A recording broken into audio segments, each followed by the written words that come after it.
Hello, students. The next part of the nucleus, the beta particle emission. Just as the beta particles, electrons are emitted from the nucleus, positrons are also emitted from the nucleus. All its properties are identical to that of an electron except that its charges is positive. The electron minus 1 e to the power 0 can be called a negative beta particle, means beta negative, and a positron 1 electron e to the power 0 can be called a positive b particle, beta positive. देखिए positron निकलेंगे तो B positive, 1 electron positive, और negative beta particle निकलेंगे तो -1 e means negative electrons. All the beta particles emitted from a radioactive element are not emitted with the same energy. The graph shows the number of beta particles emitted versus energy. देखिए यहाँ पे graph बता रखा है number of beta particles, and here is the x-axis along with the x-axis energy E1 and number of beta particles. Energy will be maximum. The number of beta particle having energy E1 is maximum, whereas the E maximum is the maximum energy of the some beta particles. E1 and E maximum depends on the type of radioactive element. ये depend करेगा कि जो radioactive element है वो कैसा है, वो कितना एमिजन करता है, उसमें एमिजन की जो एफिशिएंसी और इंटेंसिटी है वो कितनी है. Q amount of the energy released when beta particle is emitted is distributed between the daughter nucleus and the beta particle emission. Emission of beta particle is shown in the figure. देखिए यहाँ पर figure दिखाया गया है. Calculations indicate that a beta particle emitted from a nucleus must be emitted with a fixed value of the energy, whereas the graph shows that the beta particle are emitted with different energies. देखिए जो graph है वो बताता है कि different energy में beta particle emitted होंगे, but जो कैलकुलेशन जो कहता है वो फिक्स्ड अमाउंट की बात करता है. z इक्वल टू जेड है, पेरेंट न्यूक्लियस स्टेबल है, ये z equal to Z plus 1 a daughter nucleus हो गया, प्लस बीटा नेगेटिव पार्टिकल है. So energies, different energies. Question arises as to what happens to the remaining energy of beta particles whose energy is less than E maximum. देखिए अब energy maximum level पे तो है ना, और वो beta particle जिनकी एनर्जी मैक्सिमम से कम है, लेस देन है, उनका क्या होगा. It can be seen from the adjoining figure that the law of the conservation of angular momentum is not satisfied for beta emission from nuclei having A1 as well as odd atomic mass number A. देखिए even और odd parent जो है वो है, और यहाँ पर A जो है even और odd daughter है, प्लस B पॉजिटिव और नेगेटिव निकलेगा. A1 NH upon 2 pi is not equal to NH upon 2 pi plus half H 2 pi. A German scientist, Pauli, hypothesized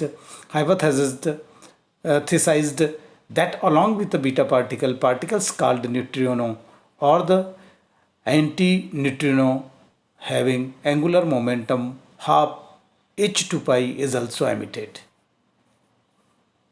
In the spins of neutrino and the antineutrino are parallel. Their total angular momentum will be the h by 2 pi, and the law of conservation of angular momentum holds for the nuclei having A1 atomic mass number. If they have spins in the mutually opposite direction, the law of the conservation of angular momentum holds for the nuclei having odd atomic mass number. When a proton is converted into a neutron inside the nucleus, a positron and a neutrino are emitted. देखिए अगर एक proton जो है वो neutron में, nucleus के अंदर में वो न्यूट्रॉन में कन्वर्टेड होता है, तो एक तो पॉजिट्रॉन निकलेगा, एक न्यूट्रिनो निकलेगा, ये दोनों निकलेंगे। मीन्स पी कन्वर्ट होगा न्यूट्रॉन प्लस पॉजिटिव इलेक्ट्रॉन में और न्यूट्रिनो में। When a neutron is converted into a proton inside the nucleus, an electron and an antineutrino are emitted. जब देखिए प्रोटॉन की बात हुई थी तो उसमें एक न्यूट्रिनो निकलेगा, ठीक है। और जब न्यूट्रॉन कन्वर्टेड होगा प्रोटॉन में, कहाँ पर होगा? न्यूक्लियस के इनसाइड में। An electron and an anti neutrino are emitted, मतलब सीधा सा ये है कि उसमें एक इलेक्ट्रॉन एमिट होगा और एक एंटी न्यूट्रिनो। वहाँ पर वी था तो यहाँ वी बार है। Z increases by 1 but it does not change when a beta particle emitted.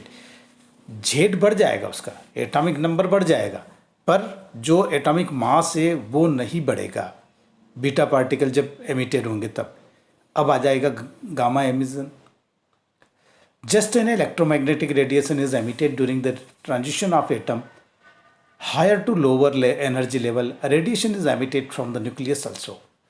देखिए जब इलेक्ट्रोमैग्नेटिक रेडिएशन की हम रेडिएशन जब एमिटेड होता है during transition of atom higher energy level से, जब एटम लोअर एनर्जी लेवल पर आता है तो रेडिएशन जो है वो होता है न्यूक्लियस से। Atomic energy level are of the order of the electronic volt, whereas the nucleus energies levels are of the order of the mega electric volt. And if the difference of energy between two layers equals 1 mega MeW, then the 1 MeW equal to 10 to the power 6 EV equal to 10 to the power 6 into 1.6 and 10 to the power minus 19 joule equal to HF equal to SC upon lambda, ठीक है। hence lambda equal to SC upon 1.6 and 10 to the minus 13 equal to 6.6 and 10 to the minus 34 and to 3.0 into 10 to the power 10 to the power 8 upon 1.6 into 10 to the minus 13। तो 1.6 ये cancellation हो जाएगा, 12.37 into 10 to the power minus 13 m and 0.0012 nm. The radiation having the wavelength of this order is the gamma radiation. इसकी जो wavelength है वही बताती कि गामा रेडिएशन है। After the emission of an alpha particle of a beta particle, the daughter nucleus is mostly found to be in the excited state. When such nucleus experiences one or more transition to the ground state, it emits the gamma radiation. देखिए जब alpha particle और beta particle जब emitted होते हैं तो daughter nucleus जो है वो एक्साइटेड स्टेट में रहता है, और जब इस तरीके का एक्सपीरियंसेस न्यूक्लियस को होगा तब वो बहुत ट्रांजिशन वाली पोजीशन में रहता है और वहीं से गामा रेडिएशन जो है वो एमिट्स होता है। For example as shown in the figure below, and 27 cobalt 60 is an excited state after the emission of the beta particle. It moves to the ground state through two transitions and emits gamma rays of the energy 1.17 mega electron volt and the 1.33 mega electron volt. देखिए इस diagram में दे रखा है। सो ये हमारा complete हुआ lesson.